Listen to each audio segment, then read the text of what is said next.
슈룹 12화에서 세자빈이 된 청아와 성남대군이 혼례를 치르고도 함께 밤을 보내지 못한 이유는 여러 가지 이유가 있을 수 있습니다. 그게 대비를 속이기 위한 중전의 계획이었든 아니면 단순하게 성남대군의 오해였든 간에 말이죠. 하지만 여기에는 놀랍게도 두 사람의 미래를 암시하는 숨겨진 복선이 하나 존재하는 것 같습니다. 청아가 그토록 사랑했던 성남대군을 남편으로 맞이하고도 첫날 밤을 치르지 못하게 된 진짜 이유이자 가슴 아프고도 충격적인 복선 말입니다. 그래서 오늘은 슈룹 1회부터 12회까지 분석을 통해 앞으로 성남대군과 청아에게 닥칠 충격적인 사건들이 무엇인지 분석하고 파헤쳐 그 해결 방법을 구독자님들께 알려드리도록 하겠습니다. 그럼 먼저 슈룹 5화로 가보겠습니다. 약방에서 성남대군과 첫 인연을 맺은 청아는 매우 기뻐하며 집으로 돌아옵니다. 그리고 아버지와 어머니에게 마음에 드는 사내가 생겼다며 내일 모레 멀쩡한 사내 하나 데리고 오겠다고 선포를 합니다. 이 말에 아버지 병파는 혈압이 상승했지만 어머니는 오히려 그런 청아를 더 가여워했죠. 그런데 이때 청아가 나가고 난 뒤 이어진 두 부부의 대화는 솔직히 충격적이었습니다. 병판의 아내가 청아를 가리키며 없는 자식이라 생각하며 살기로 하지 않았냐. 살면 얼마나 더 살겠냐. 20살을 넘겨준 것만도 감사하다라고 말했기 때문입니다. 이에 병판은 당장 내일 모레 죽을 것 같아서 지 하고 싶은 대로 다 하라고 절이 놔뒀더니 절이 건강하게 20년을 살고 있다며 단언컨대 환갑도 넘길 거라고 말해 충격을 주기도 했습니다. 그래서 말인데 청아에게 도대체 무슨 일이 있었길래 부모가 저렇게 말을 할까요? 여기에 대한 답을 찾기 위해 이번에는 슈룹 12화로 가보겠습니다. 청아는 한양 저잣거리에서 생계를 위해 비녀를 팔러 나온 한 여인과 상인의 다툼에 끼어듭니다. 그런데 놀랍게도 그 여인의 정체는 아이를 낳지 못해서 이혼을 당한 여인이었죠. 그리고 이 일로 청아는 중전과 첫 대면을 하게 되고 두 사람은 자연스럽게 여인들에게는 족쇄와 다름이 없는 칠거지악에 대한 대화를 나누게 됩니다. 이때 중전은 청아에게 어떤 연유로 그 여인을 도운 것인지 물었고 청아는 자식이 없다는 이유로 남편 쪽에서 일방적으로 이혼할 수 있는 건 좀 잔인하지 않냐며 자신이 그녀를 도운 진짜 이유를 설명합니다. 이에 중전은 칠거지악은 아내를 합당하게 쫓아낼 수 있는 법이니 때론 악법이 되어 억울한 사람을 만들기도 한다며 청아의 말에 공감을 표합니다. 그러자 청아는 왜 칠거지악 같은 법은 있는데 보호해주는 법은 없는 것이냐며 중전에게 묻죠. 이에 중전은 혼인을 한 여인들도 자신을 보호할 수 있는 법이 있다며 처음으로 삼불거에 대해 언급합니다.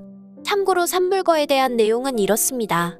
시부모를 위해 3년상을 치렀거나 혼인 후에 부귀를 얻었거나 돌아갈 친정이 없는 경우엔 칠거지악에 해당하더라도 함부로 아내를 쫓아낼 순 없다고 합니다.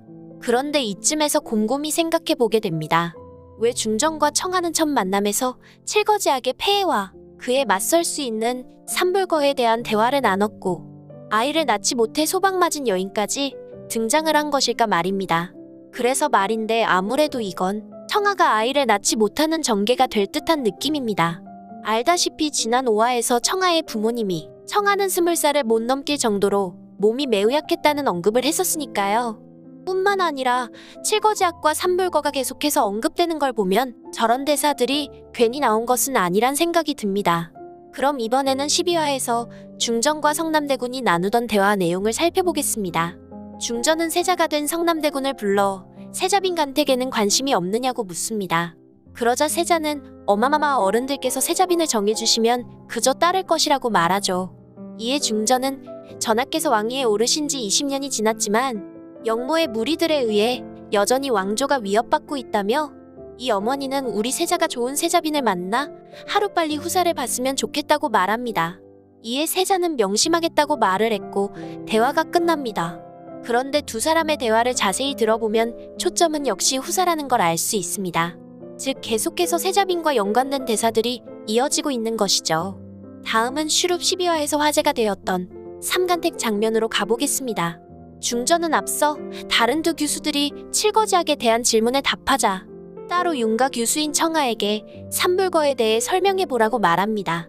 그러자 대비는 질문이 공정하지 않다며 왜 윤가 교수에게만 그런 질문을 하냐고 묻죠. 이에 중전은 칠거지악에 대해서는 이미 두 교수 모두 훌륭히 답하였으니 윤가 교수에게는 다른 질문을 하고자 함이라고 말합니다. 그러면서 공정하지 않다 생각하신다면 다른 교수들께서 먼저 말씀하셔도 된다고 말하죠.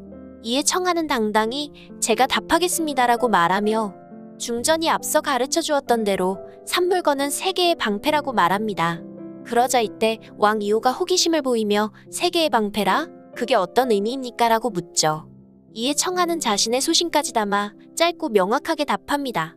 칠거지약에 해당하더라도 아내를 버리지 못하는 세 가지 이유니까요. 남편에게 창을 준 대신 아내에게 방패를 준 격이 아니겠습니까? 이처럼 우린 삼간택 장면을 통해 또 한 번 세자빈이 된 청아에게 산불거가 얼마나 중요한 것인지 다시 한번 숙지하게 되는데요. 그런데 사실은 안타깝게도 이 산불거는 청아에게 전혀 도움이 되지 않는다는 것입니다.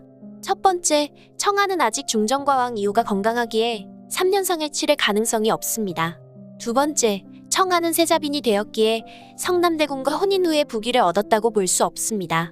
세 번째, 청아는 돌아갈 친정이 영모로 인해 멸문지화를 당하지 않는 한 돌아갈 곳이 있습니다. 그래서일까요? 청아는 앞선 중전과의 대화에서 산불거에 대한 약점을 제대로 짚어냅니다. 그럼 다시 12화에서 중전과 청아가 함께 나눴던 대화 장면으로 가보겠습니다. 중전은 청아에게 산불거를 언급하며 남편에겐 창을 준 대신 아내에겐 방패를 준 격이라고 말합니다. 하지만 문제는 대부분 여인들이 칠거지약은 알아도 산불거는 모른다며 안타까워하죠. 즉 자신을 보호할 수 있는 법이 있는데도 그 권리조차 모르는 것이라면서 말이죠. 그러자 청아는 단번에 산불거의 약점을 간파한 명쾌한 답변을 내놓습니다. 산불거에 대해 여인들이 혹 알고 있더라도 그 권리를 갖지 못하는 것이라고 말이죠. 뿐만 아니라 청아는 칠거지약과 산불거를 비교했을 때 너무 불리하다는 지적도 합니다. 창은 7개 줬으면서 방패는 3개만 줬으니 그중 하나에만 잘못 찔려도 다치는 것이 아닙니까? 그러고 보면 칠거지약에 해당하더라도 산불거에 속하면 이혼이 불가하지만 결국엔 아들을 낳지 못하는 여인에게는 조건이 안 될 시 산불거도 아무런 소용이 없을 것 같기도 합니다. 참고로 칠거지약은 시부모에게 순종하지 않는 것, 아들을 못 낳는 것, 행실이 음탕한 것, 시기 질투하는 것, 유전병과 같은 나쁜 병이 있는 것, 구설수로 시비나 비방이 많은 것, 도둑질하는 것입니다. 그래서 말인데 어쩌면 데비가 청아를 세자빈으로 선택한 것은 이런 칠거지약에 해당하는 최악의 신부감이라고 봤기 때문이 아닐까 싶습니다. 결국 12화 내내 칠거지약과 산불거가 대사 속에서 수차례 언급된 걸 보면 청아는 몸이 약해 아이를 유산하거나 아이를 가질 수 없을 가능성이 높을 것 같습니다. 하지만 청아에게는 이 위기를 헤쳐나갈 방법이 딱 하나 있습니다. 바로 슈룹 12화에서 언급되지 않는 사불거입니다. 참고로 사불거는 실제로 있으며 앞서 산불거를 포함해 다음과 같은 내용이 하나 더 추가됩니다. 자녀가 있을 경우에는 이혼할 수 없다. 즉 청아가 아이를 낳지 못한다면 아이를 양자로 들이면 된다는 것이죠. 그러면 청아 역시 자녀가 있는 엄마가 되니 사불거에 해당되어 데비의 뜻대로 쫓겨나지 않을 것입니다. 그럼 다음 영상에서는 청아가 누구를 양자로 입양할지 알아보도록 하겠습니다. 오늘 준비한 내용은 여기까지입니다. 많은 의견과 댓글 남겨주시길 바라며 구독과 좋아요 꼭꼭 부탁드립니다. 시청해주셔서 감사합니다.